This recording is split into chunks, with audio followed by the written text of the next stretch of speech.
15ই June থেকে 15ই September এই 3 মাস উত্তরবঙ্গের সমস্ত জঙ্গল বন্ধ থাকে, এটা আমরা সবাই জানি।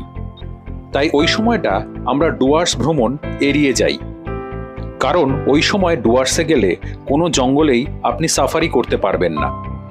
কিন্তু যদি ওই সময় কখনো যাওয়ার সুযোগ হয়, তাহলে যেটা আপনি পাবেন সেটা কিন্তু ট্যুরিস্ট সিজনে আপনি কিছুতেই পাবেন না। ট্যুরিস্ট কম থাকার জন্য জঙ্গলের বাইরে থেকে জঙ্গলকে অনুভব করার রোমাঞ্চ এবং মজা সম্পূর্ণ আলাদা।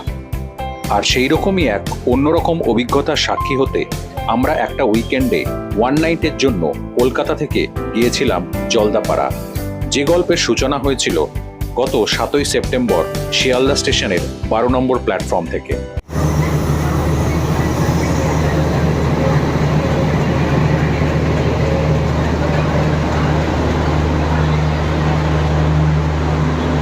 আবার সেই কাঞ্চনকন্যা এক্সপ্রেস, তবে এবার এসি ফার্স্ট নয়, এসি সেকেন্ড।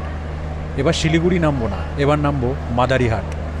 ট্রেনে রয়েছে first AC, second AC, third AC economy আর স্লিপার।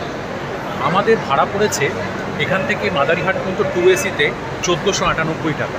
এটা যদি আপনারা থার্ড এসিতে আসেন, ইকোনমিতে এলে 960 টাকা, স্লিপার এলে 385 টাকা, 3 এসি নর্মাল এলে পরে ওই 1000 টাকার মতো পড়বে। এই হচ্ছে এখানকার মোটামুটি ফেয়ার। এই সময় হয়ে গেছে 8:35, সিগন্যাল হয়েও গেছে। হ্যাঁ, এবারে ট্রেন ছাড়বে। একটা কথা বলে রাখি, এখনও কিন্তু উত্তরবঙ্গের জঙ্গল কিন্তু খোলেনি। জঙ্গল খুলবে হচ্ছে 15 তারিখের পরে। এটা যাচ্ছি জঙ্গল খোলার আগে। এখনও কিন্তু যেহেতু বর্ষা হয়ে গেছে, প্রকৃতির রূপ কিন্তু অসাম। ঘড়ির কাঁটায় সময় ঠিক 8:35। শিয়ালদা স্টেশনের 12 নম্বর প্ল্যাটফর্ম থেকে রওনা দিল কাঞ্চনকন্যা এক্সপ্রেস। এই কাঞ্চনকন্যা এক্সপ্রেসের ভিডিও কিন্তু আপনাদের আগেও আমি দেখিয়েছি, সুতরাং আজকে দেখাবো শিলিগুড়ির পর থেকে ভিডিও। শিলিগুড়ি পর্যন্ত ভিডিও তো আমার এই চ্যানেলেই পেয়ে গেছে। দেখা যাক, শিলিগুড়ি পৌঁছাবো কাল সকাল 8টায়। দেখা হবে আপনাদের সঙ্গে শিলিগুড়ি পৌঁছানোর পরে। গুড মর্নিং, সময় এখন সকাল 8:10।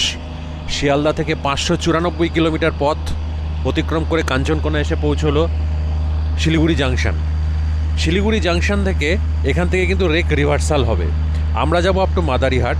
শিলিগুড়ি জাংশন থেকে রেক রিভার্সালে আমরা ছিলাম এতদিন একদম ট্রেনের পেছনে এতক্ষণ, এবার একদম সামনে চলে আসব। দেখছি যদি রিভার্সালটা দেখানো যায়। এখান থেকে আরও 120 কিলোমিটার। কলকাতা বা হাওড়া থেকে যে সমস্ত ট্রেন উত্তরবঙ্গের দিকে যায়, তার মধ্যে একমাত্র কাঞ্চনকন্যা এক্সপ্রেস শিলিগুড়ি জাংশন হয়ে নিউ আলিপুরদুয়ার জাংশন যায় ডুয়ার্সের জঙ্গলের মধ্যে দিয়ে। জঙ্গলের মধ্যে দিয়ে যাওয়ার জন্য এই ট্রেনের গতিবেগ অপেক্ষাকৃত কম থাকে এবং তার জন্য সময়ও বেশ খানিকটা বেশি লাগে, কিন্তু সেই অভাব পূরণ করে দেয় আশেপাশের প্রাকৃতিক সৌন্দর্য এবং জঙ্গল। শিলিগুড়ি জাংশন ছাড়ার পরেই গুলমা ফরেস্ট এবং তারপরেই Mahananda wild life sanctuary cross করে আপনারা পৌঁছে যাবেন সেবক ব্রিজ আর নিচে তিস্তা নদী। যারা রেলপথে কখনো ডুয়ার্স আসেননি, তাদের কাছে অনুরোধ থাকবে একবার অন্তত কাঞ্চনকন্যা এক্সপ্রেসে ডুয়ার্স ঘুরে যান। যারা লাটাগুড়ি বা গরুমারা যাবেন, তারা নামতে পারেন নিউমাল জাংশন, আর জলদাপাড়ার জন্য মাদারিহাট।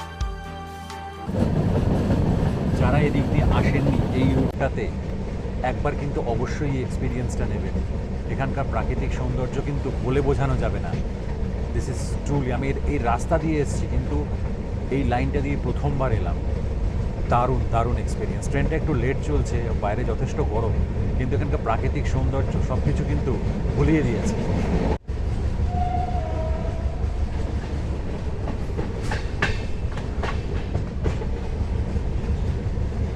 সময় এখন সকাল 9:45। আমরা এসে পৌঁছলাম নিউ মাল জাংশন। আসলে ট্রেনটা এখন আধ ঘন্টা লেট যাচ্ছে।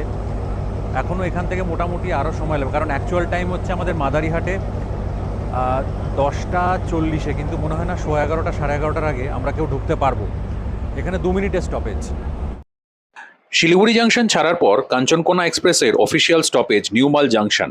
যারা ডুয়ার্সের লাটাগুড়ি বা গরুমরা ফরেস্টে ঘুরতে যাবেন, তারা এখানে নামতে পারেন। যারা বীরপাড়ার দিকে যাবেন, তারা নামতে পারেন দলগাঁও। জলদাপাড়ার জন্য মাদারিহাট, আর ভুটানের জন্য হাসিমারা। এই রুটটাতে না অনেক ছোট বড় প্রচুর স্টেশন, নদী আছে। নাম না জানা, নাম জানা, ছোটোবেলায় পড়া, পরপর ক্রস করে গেল দেখলাম। যেমন নামগুলো করার মধ্যে জলঢাকা, মূর্তি, ডায়না। আমরা যেখানে যাব তার থেকে একটু এগিয়ে গেলে তোরসা নদী আছে। ওখানে একটা সাইট সিন আছে, যাওয়ার ইচ্ছা আছে। ট্রেনটা এখনও মোটামুটি 20-25 মিনিট মতো এখনও লেট চলছে। সময় এখন বেলা 11:10। নির্ধারিত সময় থেকে মোটামুটি আধ ঘন্টা লেটে আমরা পৌঁছে গেলাম মাদারিহাট।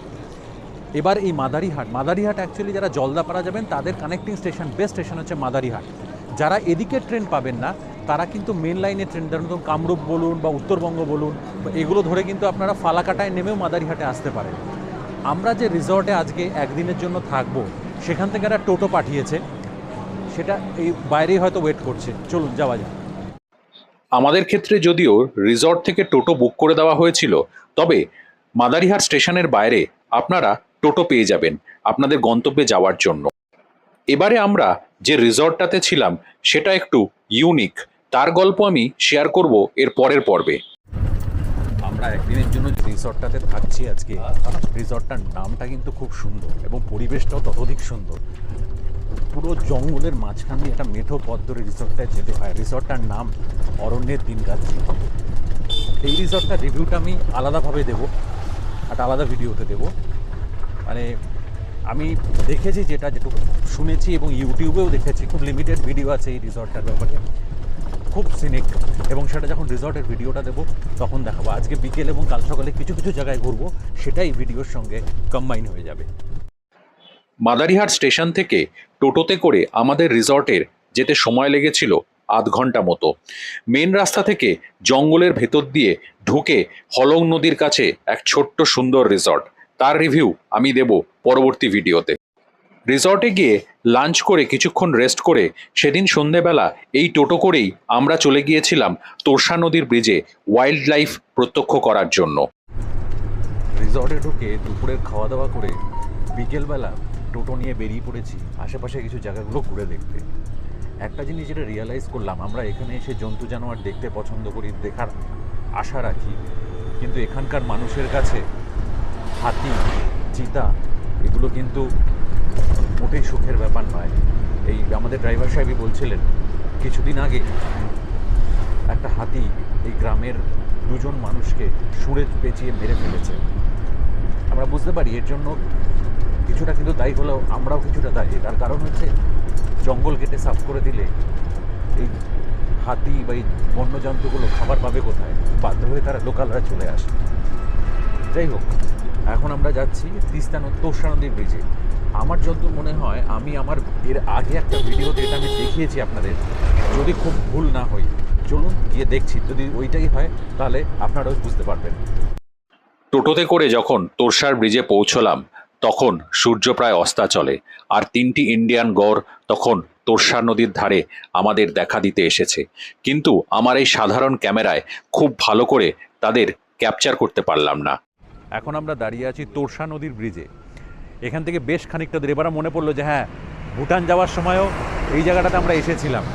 এই তোরসা নদীর ব্রিজের গায়ে তো জঙ্গল, তো জঙ্গলের মধ্যে সাদা মোজা মানে ওই ইন্ডিয়ান গড় বা নীলগাই দেখা যাচ্ছে। তবে ক্যামেরাতে, আমার এই মোবাইল ক্যামেরা বা আমার এই সাদামাটা ক্যামেরাতে কিন্তু সেভাবে ভালো করে ধরা যাচ্ছে না, তবুও দেখানোর চেষ্টা করলাম। তবে যাই বলুন, সে সময় পরিবেশটা ছিল সম্পূর্ণ অন্যরকম।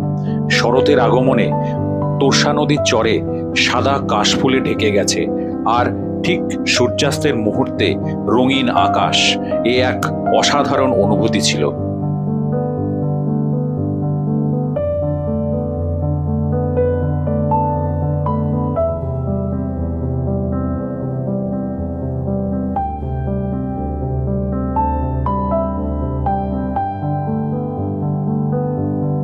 একটা কথা বলতে পারি, জঙ্গল যখন খোলা থাকে সিজন টাইমে কিন্তু আমরা সবাই আসি, তাই না?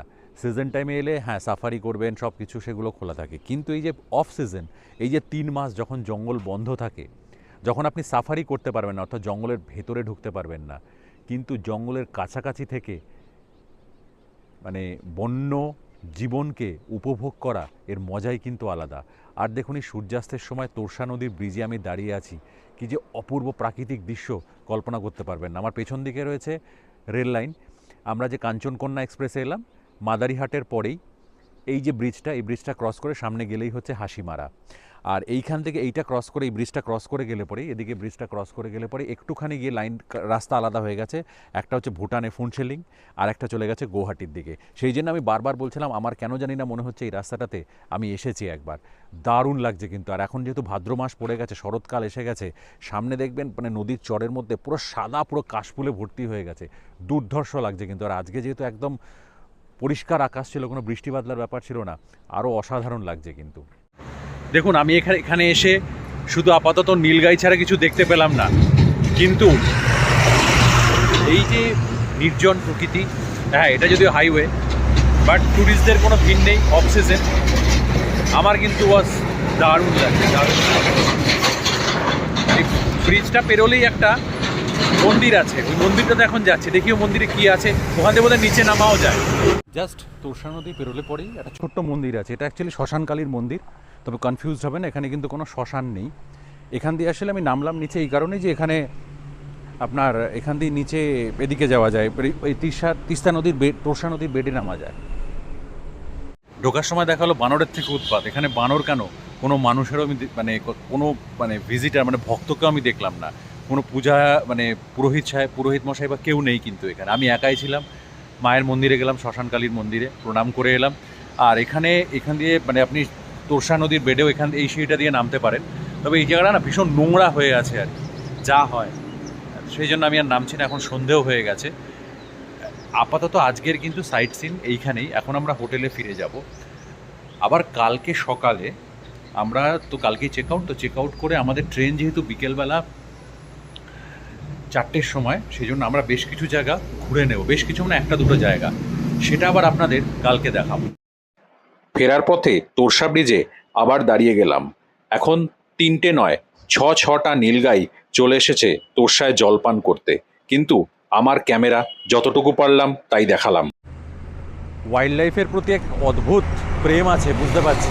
ঠিক ফেরার পথে একদম দেখুন অন্ধকার হয়ে এসছে, আবার দেখলাম যে ঠিক ওই জায়গাটা যেটাকে এখানে কিচ্ছু দেখতে পাইনি, ওখানে দেখি 4-5টা একসঙ্গে জল খেতে এসছে, সাদা মোজা, ইন্ডিয়ান গড় বা নীলগাই যাই বলুন না কেন।